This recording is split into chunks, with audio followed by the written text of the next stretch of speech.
Let's get to it. So it's fight week for Tyson Fury and Francis Ngannou. It's going to take place in Saudi Arabia, October the 28th.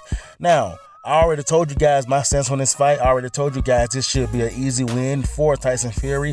But we're talking about Francis Ngannou, so he will have to stay away from those punches because this guy does have power. And if he catch Tyson Fury, he could sleep him.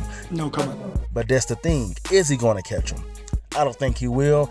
I think that he's probably going to throw a couple punches, maybe a couple jabs that Tyson Fury may take. I think Tyson Fury can take a shot. I think he can give it as good as he can take it. Connected by Wilder. And so he definitely should be able to outbox Francis Ngannou. I don't care that Francis Ngannou was trained by Mike Tyson. Who cares? Carl Froch came out on his podcast and even he said Mike Tyson himself got a better chance at beating Tyson Fury than Francis Ngannou. And I agree. I've told you guys before, this is a MMA fighter at the end of the day.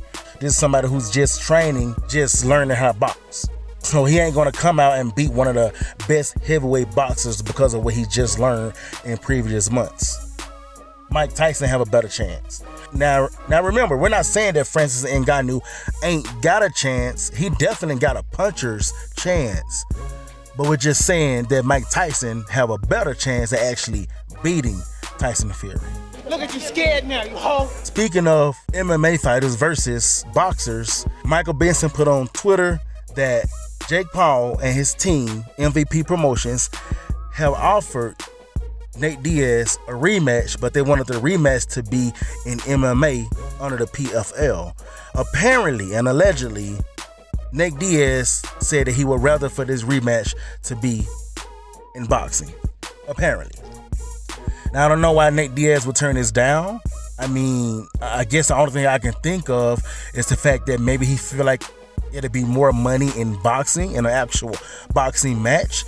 But he have a more chance to beat Jake Paul in MMA than he do in boxing. So he probably should consider this. Another thing, they saying it's going to be in the PFL if he were to accept this. He probably don't want to go to the PFL. He probably is like, no, let's do it in UFC. But it ain't saying that he was opposing to doing it with PFL. It's saying that he was opposing to doing it in MMA rules. He said that he rather for it to be in boxing instead. So I hope that wasn't the case, because if that is the case, it's going to make it seem like that he just wants the narrative to keep going. And that narrative is, oh, okay, that boxer, he beat the MMA fighter in boxing, but I bet you he won't step in the cage with him. Because it's going to always be a mystery because the boxers never step in the cage. But that's because they're not the one that's calling out the MMA fighter. The MMA fighter is always calling out the boxer.